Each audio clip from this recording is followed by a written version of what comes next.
Parler devant une caméra n'est naturel pour personne, pas même pour les professionnels.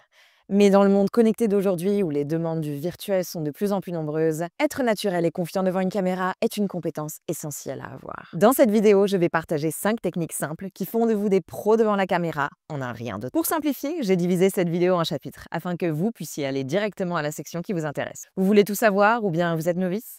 Alors regardez cette vidéo jusqu'à la fin, car chaque conseil s'appuie sur le précédent, et j'ai même inclus un conseil bonus à la fin de cette vidéo pour vous aider à vous sentir encore plus confiante et confiante avant même d'appuyer sur le bouton enregistre. Si ce contenu vous est utile, comme toujours, n'oubliez pas de cliquer sur les boutons j'aime et s'abonner. Et rejoignez notre communauté pour rester à jour avec les derniers conseils en matière de communication. Et prête à améliorer votre confiance en communication devant la caméra? C'est parti. Conseil numéro 1. Visualisez son public. Parler à une caméra peut sembler artificiel, car ce n'est pas une personne. Et ça l'est. C'est une caméra après tout, pas une personne. Mais c'est là que se trouve une des clés de la réussite devant une caméra. Un changement d'optique. Vous ne parlez pas à un objet, vous parlez à une vraie personne, celle qui écoute et qui regarde votre vidéo une fois qu'elle sera en ligne. Quand on imagine son public au lieu de la caméra, quand on voit des yeux au lieu d'un objectif, on humanise le processus, le rendant plus fun et donc moins stressant. Imaginez parler à quelqu'un qui vous aime et boit vos paroles. Que vous imaginiez un ami proche, un membre de votre famille ou une étudiante ou une cliente ou quelqu'un qui a besoin de vos conseils ou de l'information que vous êtes en train d'offrir, ça aide immédiatement à briser le mur entre vous et la caméra. Vous ne performez plus, vous partagez. Et ça vous fait paraître instantanément non seulement plus à l'aise, mais aussi plus confiante devant la caméra et donc dans la vidéo résultante de l'enregistrement. Ce changement de perspective est l'une des choses les plus importantes pour avoir l'air confiant devant une caméra. Passer de l'objet à la personne. Visualiser votre public à la place de la caméra vous aide à vous sentir connecté à votre public et rend votre discours plus naturel. Ce changement de mentalité fait toute la différence, car il transforme ce qui ressemble à une activité unilatérale en une vraie conversation avec les personnes qui vous écoutent, et donc transforme aussi le ton employé. Donc, voici comment appliquer ce premier conseil. Quand vous vous filmez, imaginez-vous en train de parler à cette personne en question. Cette personne avide de vous écouter. Visualisez leur réaction pendant que vous parlez. Un sourire lorsque vous dites quelque chose de drôle, un hochement de tête lorsque vous faites un bon point. Voyez-les vous regarder et vous écouter. Vraiment, visualisez-les. Et maintenant, mettez-les à la place de votre caméra, dans votre esprit, et parlez-leur directement. Et laissez cette visualisation guider votre ton. Quand je crée mon contenu, par exemple, j'imagine quelqu'un qui a vraiment besoin de mes conseils au lieu de la caméra. Ça rend mon ton plus chaleureux, plus engageant et authentique. Ça ressemble moins à une présentation solo et plus à une conversation significative. Et ça, à son tour, me fait paraître plus confiante devant la caméra, car je sais que je maîtrise mon sujet et que la personne à qui je parle choisit de m'écouter pour apprendre quelque chose de nouveau. Et donc, ça me rend plus confiante et détendue devant la caméra, et donc dans la vidéo finale. Enfin, j'espère, non? Dites-le moi dans les commentaires. Conseil numéro 2. Regardez l'objectif et pas l'écran. Le contact visuel est l'un des outils les plus puissants pour établir la confiance et la connexion entre nous. Quand on parle à la caméra, la tentation de se regarder dans le petit retour écran est grande, mais c'est ce qui peut ruiner une connexion. Au lieu de regarder le retour caméra qui est sur le côté de votre écran et à côté de votre objectif, regardez bien le centre de l'objectif et droit dans l'œil de la caméra. Regardez directement dans le centre de l'objectif donne l'impression que vous parlez directement à votre auditoire parce que vous les regardez de facto dans les yeux. C'est une méthode qui est aussi utilisée dans le cinéma, lorsque le personnage parle directement à son public. Vous pouvez notamment le voir dans House of Cards ou Fleabag, où les apartés du personnage principal sont nombreuses. Regarder l'objectif quand vous vous filmez est un détail subtil mais transformateur, qui distingue un orateur confiant de quelqu'un qui semble distrait ou déconnecté à la caméra. Voici comment l'appliquer. Si vous ne pouvez pas vous empêcher de regarder l'écran qui est à côté de l'objectif, commencez par retourner ce dernier ou le cacher de votre champ de vision. Ça élimine la distraction de se voir et le jugement qui peut en découler. Ouais, on devrait tous être beaucoup plus indulgents envers nous-mêmes. Work in progress. Au lieu de vous concentrer sur l'écran, et donc sur vous-même, concentrez-vous sur l'objectif, comme si c'était les yeux de la personne à qui vous parlez. Cela peut sembler artificiel au début, mais vous vous y habituerez. Et ne pas vous regarder libérera aussi beaucoup de tension. Vous serez surpris et surprise de voir à quel point vous aurez l'air naturel une fois que vous commencerez. Pour le mettre en place, entraînez-vous à parler à l'objectif en vous enregistrant quotidiennement.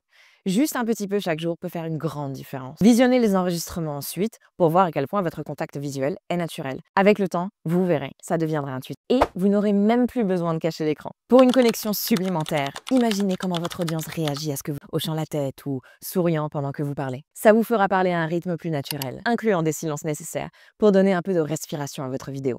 Cet exercice mental rend votre discours plus engageant et à son tour, vous fera paraître plus confiant et confiante devant la caméra. Si vous êtes une personne naturellement timide et vous avez du mal à connecter même face à face, n'hésitez pas à regarder cette vidéo pour plus de conseils sur la façon de transformer votre timidité en force et de l'utiliser à votre avantage. Et ensuite, appliquez tous ces conseils devant la caméra. Conseil numéro 3. Accepter l'imperfection. Comme l'adage dit, le mieux est l'ennemi du bien. Autrement dit, la perfection nous empêche d'avancer. Le public ne s'identifie pas avec les performances impeccables.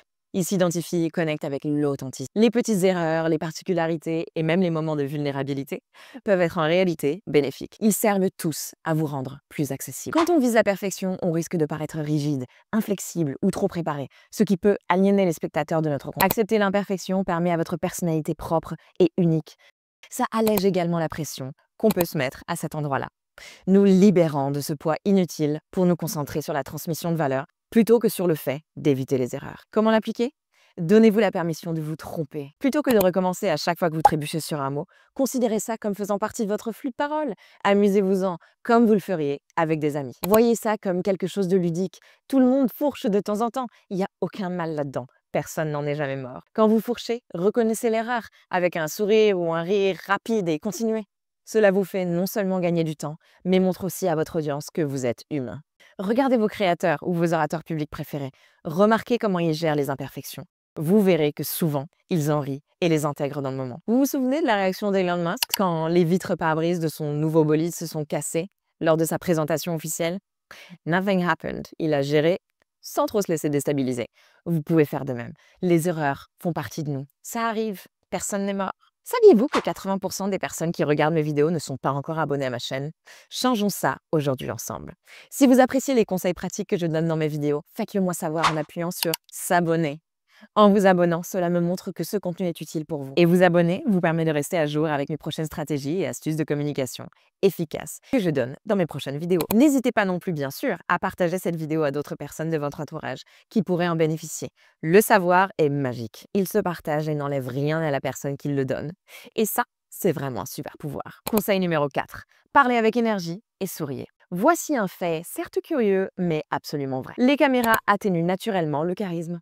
Et ouais, ce qui semble énergique en face à face peut paraître fade à la caméra. Pour compenser cet effet, il faut amplifier son énergie. Attention, je dis bien son énergie, pas ses gestes ni ses mouvements, son énergie. Amplifier votre énergie et sourire aide à contrer cet effet d'aplatissement et rend votre discours engageant et accessible. Un sourire, même subtil, peut transformer votre ton, vous faisant paraître plus chaleureux et plus confiant. Cela modifie même la couleur de votre voix.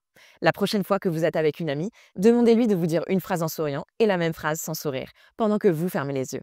Je vous parie que vous entendrez la différence. C'est exactement cette différence qui se produit devant la caméra et qui vous aide à non seulement paraître, mais aussi sonner plus confiant. Donc, avant d'enregistrer, prenez un moment pour vous recentrer. Rappelez-vous pourquoi vous êtes enthousiasmé par votre sujet. Ensuite, projetez votre voix comme si vous parliez à quelqu'un de l'autre côté de la pièce. Cette légère augmentation de votre volume améliore non seulement la clarté, mais augmente aussi votre énergie. Le point bonus de cette technique, ça vous permet aussi de ralentir, ce qui est toujours utile pour être plus clair. Exercez-vous également à parler en souriant. Même en abordant des sujets sérieux, un léger sourire, même imperceptible, peut transmettre de la chaleur et de la confiance. Si ce sourire semble forcé au début, essayez de vous regarder dans un miroir en parlant. Vous verrez la différence. Et le faire régulièrement aide aussi à rendre l'expression plus naturelle. Associez votre sourire à une posture plus détendue et plus ouverte. Utilisez vos mains pour souligner les points clés et créer l'intérêt visuel. Pour un échauffement et une détente corporelle et vocale complète, je vous ai mis ma vidéo juste ici pour vous guider étape par étape. Vous pouvez également télécharger la fiche pratique dont le lien est dans la description ci-dessous.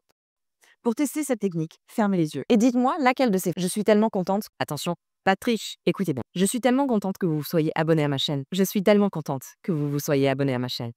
Alors, laquelle des deux ai-je dit en souriant? Dites-le moi dans les commentaires ci-dessous. Vous avez remarqué comme mon ton change lorsque je souris? C'est subtil, mais puissant. Sourire en parlant peut vous dynamiser, vous, à la fois, mais aussi votre audience. Et surtout, cela vous fait paraître plus confiant devant la caméra. Conseil numéro 5. Pratiquez avec des exercices à faible enjeu. Pourquoi c'est utile? La confiance ne se construit pas en un jour, mais elle se développe par une pratique régulière. Plus vous passez de temps devant la caméra, plus vous deviendrez naturel.